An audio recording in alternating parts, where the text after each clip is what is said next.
अस्सलामु अलैकुम। मैं हूं आपका मेज़बान आरिफ अंसारी और मैं ज़हनी इनकलाब चैनल की तरफ से आप तमाम लोगों को ईद की मुबारकबाद पेश करता हूं।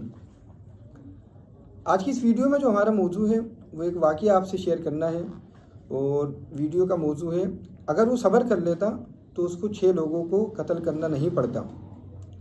ये वाक़या पेश आया था पिछला जो लॉकडाउन लगा था 2020 में, अप्रैल या मई के महीने में जो लॉकडाउन था, तो ये 2020 का वाक़या है।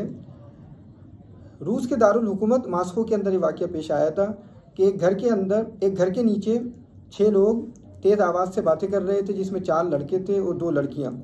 बहुत तेज़ आवाज़ से बातें कर रहे थे, मौज मस्ती कर रहे थे, गैर अखलाकी ज़बान इस्तेमाल कर रहे थे। तो उसी जो घर के ऊपर जो साहब रह रहे थे, जो मालिक मकान था, वो ये सारी बातें सुन रहा था और उससे बर्दाश्त नहीं हुआ।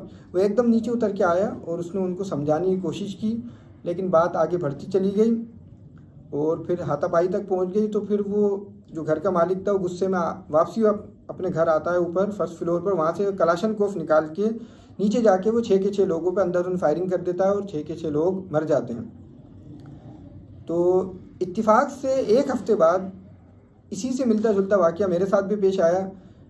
मैं अपने घर में मौजूद था और मेरे घर के नीचे भी 4-5 लड़के आ गए और वो इसी तरह तेज़ आवाज़ से बातें कर रहे थे, गैर अखलाकी ज़बान इस्तेमाल कर रहे थे और रात के 2 बज रहे थे।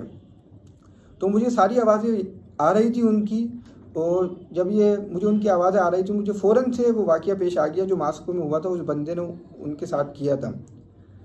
खैर, मेरे पास हमारे घर में कोई असला भी नहीं है, लेकिन अब मैं उसने बिहेव किया था। अब मैं इस सिचुएशन को अपने तौर पे मैं हैंडल करना चाह रहा था। तो मैं कुर्सी पर बैठ गया और मैं इंतज़ार करने लगा कि अब ये लोग कब जाएंगे। तो उनकी आवाज़ें बुलंद होती रहीं। मैंने टाइम देखा, 5 मिनट गुजर गए, उनकी आवाज़ आ रही थी। फिर 10 मिनट गुजरे, उनकी इसी तरह से आवाज़ आ रही थी। 12 मिनट, 13 मिनट, 14 मिनट, तकरीबन फिर 15 मिनट बाद उनकी आवाज़ें आना बंद हो गई। वो 4 लड़के नीचे से चले गए और आवाज़ें आना बंद हो गई, मसला हल हो गया। तो अगर इसी तरह भी अगर उन साहब के अंदर सब्र होता, वो थोड़ा सा बर्दाश्त कर जाते और उनको इसी तरह बातें करने देते, तो वो लोग भी चले जाते और उनको 6 लोगों का कत्ल नहीं होता। तो सब्र ना होना एक बहुत बड़े नुकसान की बात है। हमारे अंदर सब्र का होना बहुत ज़रूरी है।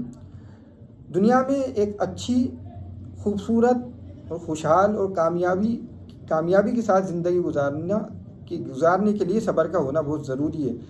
अगर सब्र नहीं होगा तो हमारी ज़िंदगी एक अज़ाब बन जाएगी।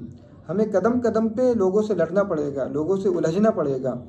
एक काम जो बनने वाला है वो काम बिगड़ जाएगा। तो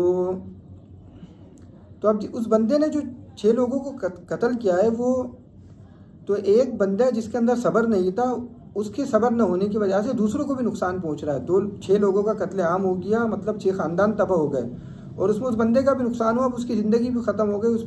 पुलिस उसे पकड़ेगी, उस पर केस चलेगा तो उसको भी सजाए मौत हो जाएगी। तो उसकी ज़िंदगी का खात्मा हुआ और उसने 6 लोगों को भी नुकसान पहुँचाया।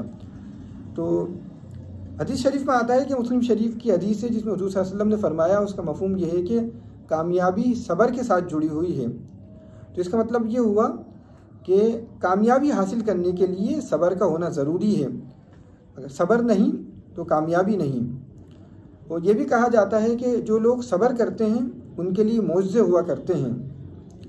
तो ये बेसब्री हमारे लिए एक ज़हर कातिल है। ये हमें नुकसान पहुंचा रही है, हमारे सोसाइटी को नुकसान पहुंचा रही है और हमें दिन ब दिन अजीब सी खबरें सुनने को मिलती है कि फ़ला इलाके में ये हो गया, फ़ला इलाके में ये हो गया, 2 रुपये के ऊपर किसी ने मार दिया, मोबाइल लेने के ऊपर किसी ने मार दिया, चार्जर लेने के ऊपर किसी ने मार दिया।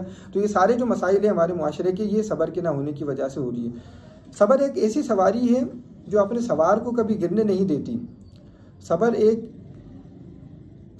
ऐसी टेक्नोलॉजी है, मैं इसको टेक्नोलॉजी का नाम देता हूँ कि सब्र भी एक टेक्नोलॉजी है और इस टेक्नोलॉजी को इस्तेमाल करते हुए हम अपने बहुत सारे बड़े बड़े काम कर सकते हैं। फैसला करना हो तो उसके लिए भी हमें सब्र चाहिए। छोटा फैसला हो या बड़ा फैसला हो, हर फैसला करने के लिए हमारे अंदर सब्र का होना ज़रूरी है, तो उस फैसले के नताइज अच्छे निकलेंगे। अगर हमारे अंदर सब्र नहीं होगा, हम जल्दबाजी में उल्टा सीधा फैसला कर देंगे तो उसके नताइज भी सारे गलत निकलेंगे। तो जिसके अंदर सब्र होता है तो ये ज़िंदगी उसके लिए एक जन्नत बन जाती है, कामयाबी उसका इस्तकबाल करती है उसके रास्ते में फूल बिछाए जाते हैं। ज़िंदगी वो मज़े ले लेके गुजारता है उसको हर कदम पे, और वो दूसरों के लिए भी फ़ायदेमंद हो जाता है। अगर यही नहीं कि ये भी एक पॉइंट, अहम पॉइंट है, अगर किसी एक इंसान के अंदर सब्र होगा तो उससे दूसरों को भी फ़ायदा पहुंचेगा, उसकी ज़िंदगी तो अच्छी होगी, वो दूसरों के ज़िंदगी को भी खूबसूरत बनाएगा।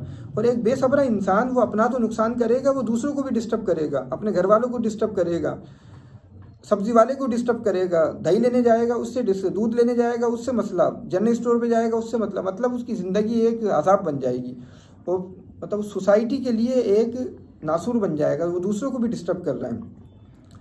तो सब्र एक टेक्नोलॉजी है, इस टेक्नोलॉजी को इस्तेमाल करते हुए हम अपने बड़े बड़े मसाइल हल कर सकते हैं। और ये एक एप्लीकेशन है, इस ऐप को हमें इंस्टॉल करना चाहिए। इस ऐप को इंस्टॉल करने के लिए हमारे पास ना इंटरनेट की ज़रूरत है, ना आईफोन की ज़रूरत है। ये ऐप हम कभी भी किसी भी लम्हे हम इस ऐप को इंस्टॉल कर सकते हैं। और इस ऐप की इंस्टॉल करने की हमें अशद ज़रूरत है ताकि हमारी ज़िंदगी बेहतर हो, हम माशरे के लिए एक कारआमद इंसान साबित हो सकें, हम अपने दोस्तों के लिए, अपने घर वालों के लिए फ़ायदेमंद हो सकें।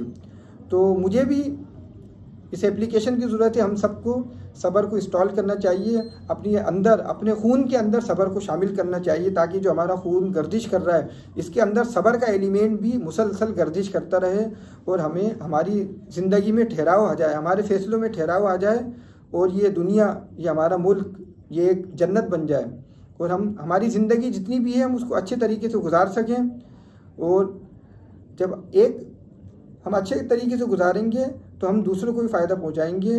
तो अच्छी ज़िंदगी गुजारने के लिए सब्र का होना बहुत ज़रूरी है। और जिस तरह मैंने आपको हदीस का मफ़हूम बताया कि कामयाबी सब्र के साथ जुड़ी हुई है, तो कामयाबी हासिल करने के लिए भी सब्र का होना बहुत ज़रूरी है। उम्मीद करता हूँ कि आपको मेरी वीडियो अच्छी लगी होगी, तो इसको बराए मेहरबानी इसको शेयर कीजिएगा, और इसको लाइक कीजिएगा, और चैनल को सब्सक्राइब कर लीजिएगा, ताकि आपको जल्द अज जल्द अच्छी वीडियो मिलती रहें।